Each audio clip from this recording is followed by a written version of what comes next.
Assalamualaikum warahmatullahi wabarakatuh. Halo Sobat Juara. Sebelumnya nama saya Elsa Mutia Anggraini. Di sini saya akan membahas materi apa aja pada multimedia. Jadi sebelum itu kita akan memahami arti dari multimedia itu sendiri. Simak penjelasan berikut.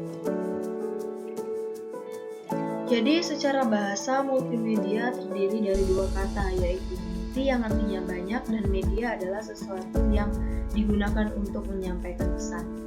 Jadi multimedia merupakan sarana komunikasi yang mengintegrasikan dan kombinasi elemen seperti teks, grafik, gambar diam, bergerak, animasi audio, dan media lain.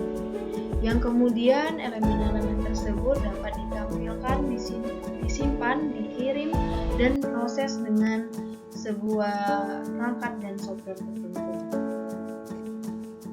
Oke, lanjut.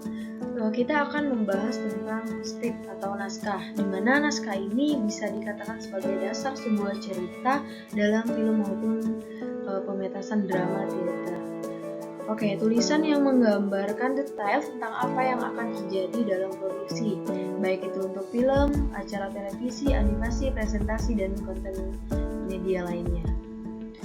Selanjutnya ada skin yang merupakan bagian terkecil dari sebuah cerita. Skin inilah yang membuat skenario yang disusun terus dari awal sampai akhir. Oke, dalam skin ini terdiri dari yang pertama ada nomor skin yang merupakan angka atau huruf yang menandai adegan secara unik, memudahkan identifikasi dan pengaturan. Yang kedua ada skin heading, di mana merupakan judul utama sebuah adegan. Jadi heading ini diawali dengan interior atau eksterior. Apabila adegan berlangsung di dalam ruangan itu interior, dan kebalikan kalau berada di luar ruangan itu eksterior. Dan yang ketiga ada deskripsi adegan. Jadi deskripsi ringkas tentang apa yang terjadi dalam adegan tersebut. Ini bisa berupa deskripsi lokasi, suasana, atau tindakan utama yang terjadi. Dan selanjutnya ada dialog. Ini merupakan transkripsi dari percakapan antara karakter dalam adegan.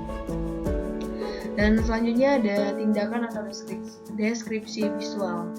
Bagian dari skrip yang menjelaskan gerakan, tindakan, atau hal-hal visual penting yang terjadi dalam adegan. Dan yang terakhir ada transisi, merupakan ketika adegan terakhir itu kadang ada penanda transisi ke adegan berikutnya seperti cut to, fade out, dan lain-lain. Oke, lanjut. Ada storyboard. Jadi storyboard ini merupakan serangkaian gambar demi gambar yang menjelaskan alur cerita film dari awal sampai akhir, yang berbentuk kotak, di mana di dalam setiap kotak akan berisi catatan tentang adegan yang terjadi sesuai dengan gambar yang dicantumkan. Kegunaan storyboard ini juga untuk memudahkan dan menjelaskan apa maksud yang ingin disampaikan dari setiap adegan yang ada di dalam film. Kemudian ada beberapa jenis shoot dalam pengambilan gambar. Yang pertama ada extreme wide shoot. Jadi ini merupakan yang disorot itu yang diambil sangat luas untuk menunjukkan lingkungan di sekitar subjek foto. Contohnya bisa dilihat di gambar. Dan yang kedua ada very wide shot. Ini yang disorot itu yang diambil masih sangat luas tapi lebih sempit, maksudnya nggak seluas pada extreme wide shot. Yang ketiga ada wide shot. Ini menyorot subjek ditampilkan secara menyeluruh dengan adanya jarak di atas dan di bawah subjek. Dan yang keempat ada mid shot, di mana ini yang disorot bagian pinggang hingga kepala subjek. Dan yang kelima ada medium close up.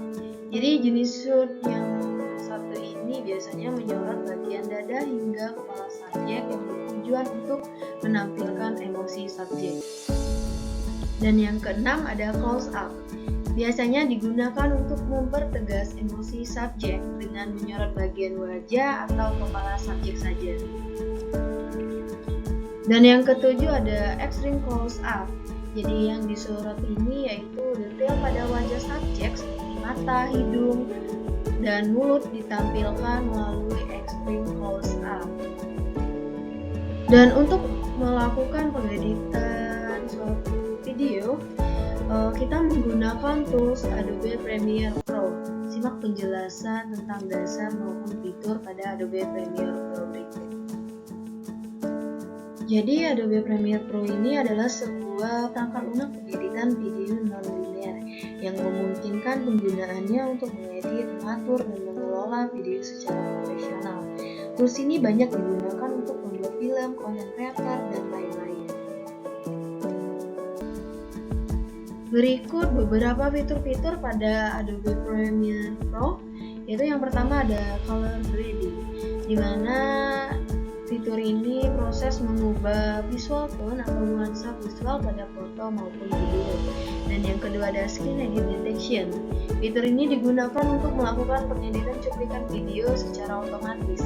Dan yang ketiga ada Adobe Stock Audio. Ini merupakan library aset audio gratis alias free royalty yang bisa digunakan untuk membuat video apapun.